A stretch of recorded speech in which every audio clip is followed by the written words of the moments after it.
नमस्कार, प्रणाम और जय हिंद। स्वागत है आप सबों का एक बार फिर से डार्क थिंक लैब्स में और मैं सूरज कुमार। इस क्लास में आपको बताऊंगा कि किस तरह से कॉम्पोजिशन जो कि आपको निफ्ट एनआईडी यूसी जैसे एंट्रेंस एग्जामिनेशंस में जो कि बहुत इंपॉर्टेंट है, उस कॉम्पोजिशन को कैसे डील करें।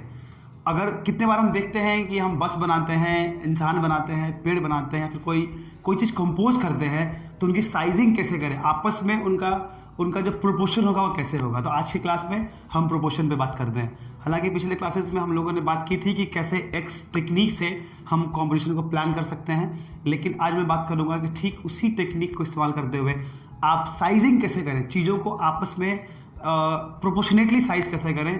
तो इस क्लास में शुरू करते हैं कि किस तरह से हम प्रोपोर्शन वाइज आपको हम ऑब्जेक्ट को प्लेस कर सकते हैं कॉम्पोजिशन में।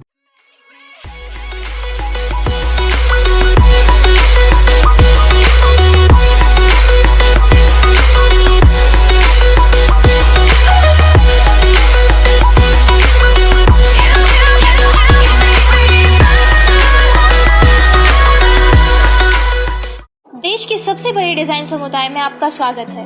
डीएडी परिवार का एक हिस्सा बनने के लिए आज ही रजिस्टर करें और डिजाइन जागरूकता अभियान के सभी साधनों का इस्तेमाल करें। Welcome to the India's biggest design community. Register officially to be a DAD member and utilise all the resources of design awareness drive.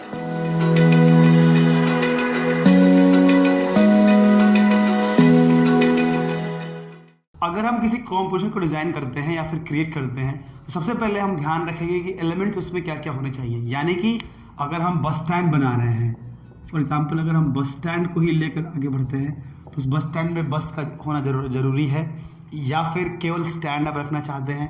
Stand है तो लोग बैठेंगे, वहाँ बेंच पर बैठने की जगह होगी, बेंचेस हो गए। अगर शहर का बस स्टैंड का एडवर्टीजमेंट बना होगा, आसपास कुछ नेम प्लेट्स, नंबर प्लेट्स लगे होंगे, या फिर रूट मैप भी बना हो सकता है। उसके अलावा में भी अगर मॉडर्न बस स्टैंड है तो उसमें अनाउंसमेंट्स हो सकते हैं, लोगों का आना जाना लगा होगा, क्रॉसिंग्स होंगे और यहाँ से अलग अलग रूट्स भी खुल रहे होंगे। ये सारी चीज़ें हम ध्यान रखेंगे। तो जब भी हम कोई एक सीन क्रिएट करते हैं तो हमारा शीट है जो हमारी होती है वो पोर्ट्रेट फॉर्मेट में होती है, ये सबको पता होता है। तो अगर हम इस एक्स टेक्निक की बात करें तो हम सबसे पहले ध्यान रखेंगे कि ये हमारा आई लेवल है, ठीक है। तो अब इतना ध्यान हमें रखना होगा कि हम किन किन चीज़ों का इस्तेमाल करेंगे। सो अगर ये रोड के किनारे से चीज़ें बात निकल रही है यहाँ पर, तो ये आपका रोड का साइड व्यू हो गया, ये पेवमेंट हो गया। अब हमें ये ध्यान रखना है कि इस जगह पे हमने जो चीज़ें बनाई हैं, जो स्टैंड्स हम बना रहे हैं यहाँ पर,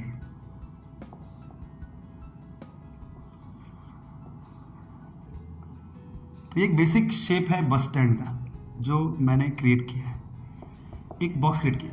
लेकिन अगर आप चाहें तो इसको शेपिंग भी कर सकते हैं, किस तरह से शेपिंग आप कर सकते हैं, जो भी। मेरा मुद्दा ये नहीं है, इसको आप कितना क्रिएट करते हैं, कितना डिज़ाइन करते हैं, कितना रीडिज़ाइन करते हैं, आपके ऊपर है। मेरा मुद्दा ये है कि अगर ये हमारा बस स्टैंड है तो आपको ध्यान रखना पड़ेगा हम लोगों को कि इस बस स्टैंड पर सबसे इम्पॉर्टेंट चीज़ जो है वो क्या है। सबसे इम्पॉर्टेंट चीज़ ये है कि यहाँ एक बस अगर आती है तो बस स्टैंड से कितनी ऊंची एक बस होती है, तो ये बस का हम हाइट ले लेंगे। अब फिर ध्यान रखना होता है कि एक बस स्टैंड पे अब जब बस यहाँ आई है तो ये बस का ये जो टायर, हम टायर बना लेंगे, ठीक है। अब ये बस का हम शेपिंग कर लेंगे, यहाँ पर जो भी शेप्स हमारे आते हैं। बस यहाँ आई है।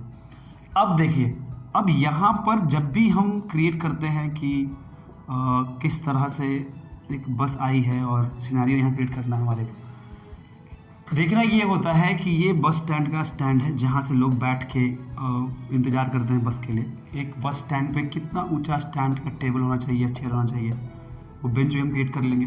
कभी कभी क्या होता है कि पूरे स्टैंड से हम बेंच का जो साइज़ है वो ध्यान नहीं रखते हैं और वो पूरा गड़बड़ हो जाता है।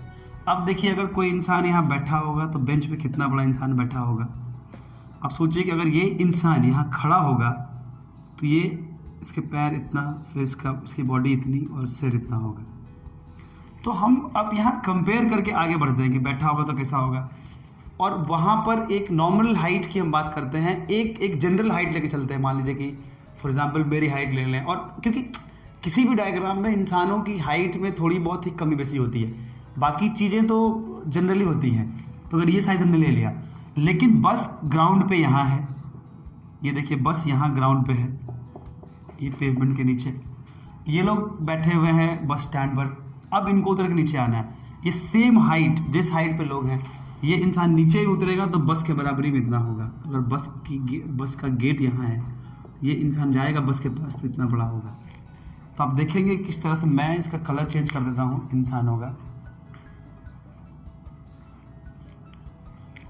ये देखिए, ये बस पे जो आदमी जा रहा है बस के पास, जो इंसान जा रहा है वो बस के साइड पे जाएगा।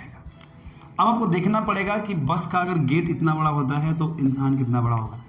हमने क्या किया कि हमने बस को एक जनरल साइज़ माना या फिर स्टैंड को जनरल साइज़ माना, उसके हिसाब से हम आगे बिल्टअप करते जा रहे हैं, ऐड ऑन करते जा रहे हैं। अब देखिए कि फॉर एग्जांपल यहाँ पर एक डिवाइडर है और यहाँ पे और रोड्स वाइड आ रही हैं। अब सोचिए कि इस स्थिति में ये एक डिवाइडर है बस की रोड की, और यहीं से हमें एक कार बनाना है। तो ये अगर बस है और इस साइड से एक कार जा रही है फॉर एग्जांपल, हालांकि देखिएगा कि ये टेक्निकली रॉन्ग भी हो सकता है, क्योंकि लेफ्ट साइड का मैंने ध्यान नहीं रखा था, वो आप रख के बनाएंगे। क्योंकि बस जब भी इंडिया में अगर इंडियन बस स्टैंड बना रहे हैं और बस जा रही होती है तो लेफ्ट से जा रही होती है और राइट से बसें आ रही होती है, तो आप इसका ध्यान रखेंगे। मैंने उसका ध्यान शुरू में नहीं रखा था क्योंकि मेरे लिए वो इम्पोर्टेंट नहीं था, आप उसका ध्यान रखेंगे। जब मैं अगर यहाँ पर ये बस बना रहा हूँ तो जनरली एक कार की हाइट क्या होनी चाहिए, इस बॉक्स में आपको हम कार बनाएंगे और वो कार का शेपिंग हम देख लेंगे कि जो भी कार हम बना रहे हैं ये पूरी कार इसमें बन जाएगी। अब आप देखेंगे कि एक कार जो मैंने बनाया वो बस को ध्यान में रखते हुए बनाया।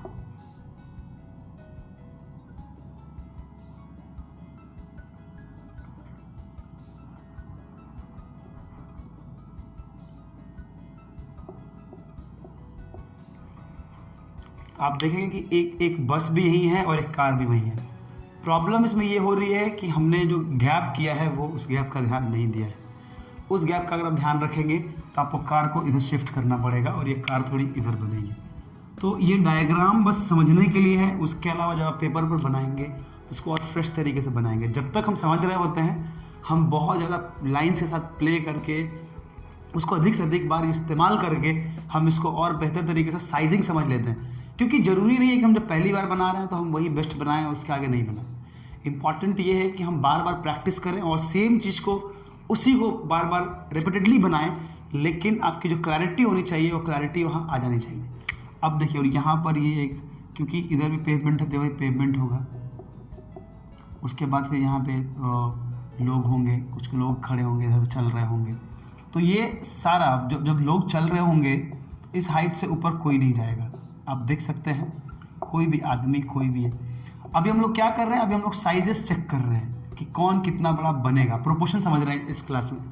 हम लोग एक सुंदर कॉम्पोजिशन की बात नहीं कर रहे हैं, हम लोग समझना चाहते हैं कि आखिर लोगों के साइजेस क्या होंगे। अब आप एक चीज़ देखेंगे तो इस आदमी के हिसाब से, इसके हिसाब से कार जो है थोड़ी छोटी पड़ गई है, तो आप एडजस्ट करके कार को बड़ा कर सकते हैं। ज़रूरी नहीं है कि एक बार में ही अच्छा बने, आप एडजस्ट कर सकते हैं उसको समझने के लिए।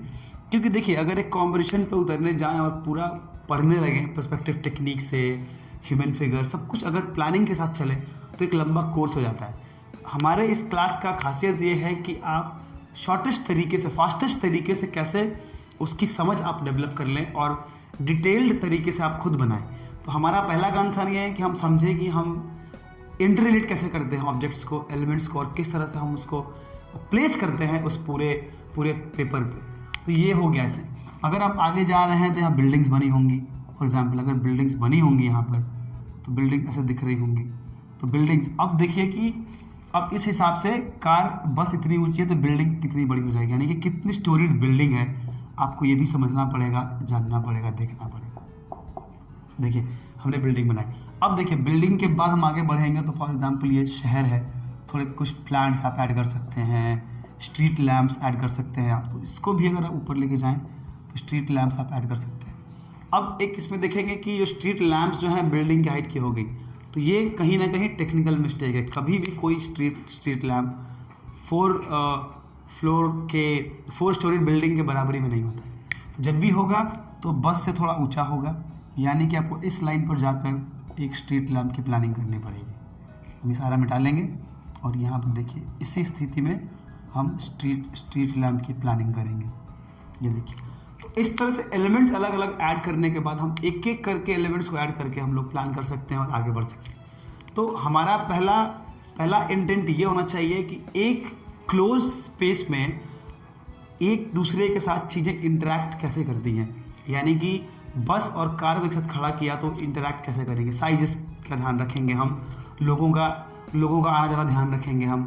फॉर एग्जांपल इसके साथ कोई बच्चा खड़ा है तो ये आदमी अगर इतना बड़ा है तो बच्चा इतना बड़ा होना चाहिए। तो आप समझ में आ जाएगा कि अगर किसी के कमर से थोड़ा ऊपर कोई छोटा बच्चा, कोई भी एक इंसान खड़ा है तो ऑब्वियसली छोटा बच्चा ही होगा, तो उसका ध्यान आप रखेंगे हमेशा।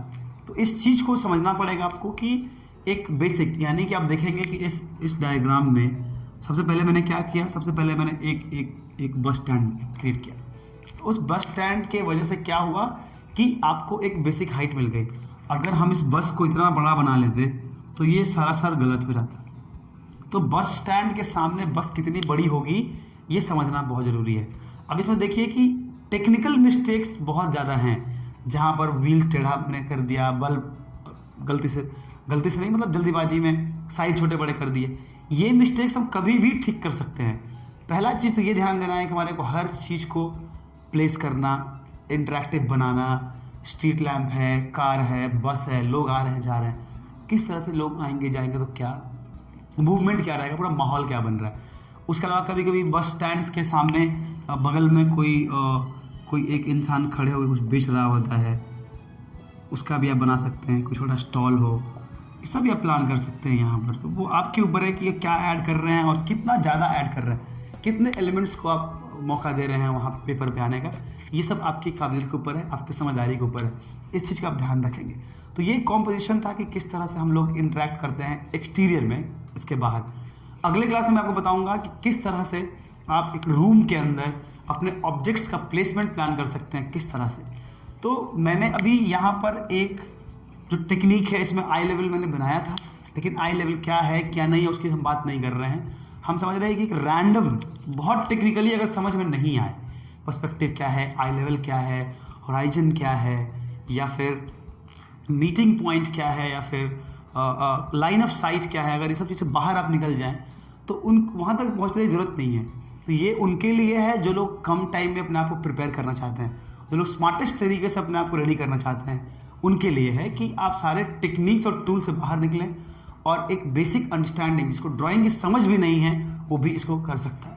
तो कम से कम एक कॉम्पोजिशन और चीज़ें जब लगने लगती हैं कि हाँ सब बैलेंस्ड है, तो एटलीस्ट नीटनेस को थोड़ा अलग रख लें, तो कम से कम एक समझ, स्ट्रक्चर तो रेडी हो जाए। क्योंकि देखिए, अगर हम बिल्डिंग बनाते हैं या फिर घर भी बनाते हैं तो सबसे पहले हम स्ट्रक्चर रेडी करते हैं। स्ट्रक्चर ही गलत हो जाए तो बिल्डिंग अच्छी क्या बनेगी।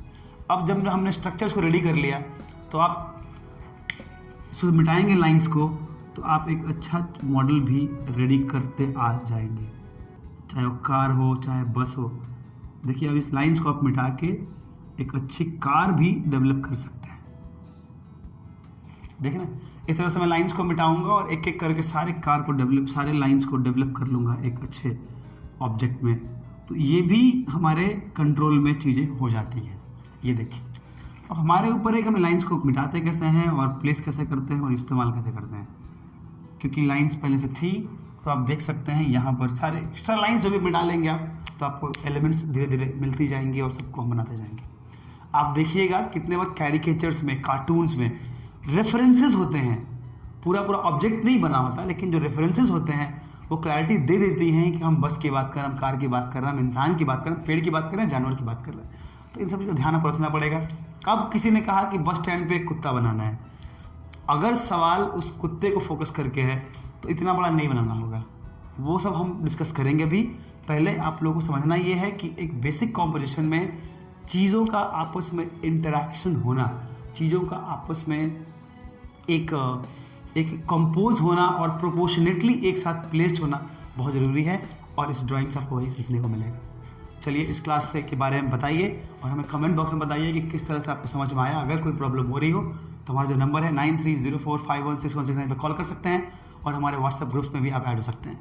दैट थिंक लैब्स आपको ऑनलाइन ऑफलाइन क्लासेस देती हैं और आज के डेट में हम करीब 300 बच्चों को पढ़ा रहे हैं और हमारी क्लासेस ऑनलाइन चल रही हैं। हमारी क्लासेस सुबह 5 बजे से लेकर रात 10 बजे तक चलती हैं। आप जिस बैच में भी चाहे अलग अलग बैच में पढ़ सकते हैं। हमारे बैचेस बहुत शॉर्ट होते हैं। हम एक बैच में केवल 15 बच्चों को पढ़ाते हैं। उसके अलावा हम इंटरैक्टिव सेशंस भी करते हैं जहाँ सारे बच्चों को एक साथ भी लेकर आते हैं और उनके क्रिएटिविटी स्किल्स को होन करते हैं, डेवलप करते हैं। बनिए हमारे साथ, जुड़िए हमारे साथ। जय हिंद।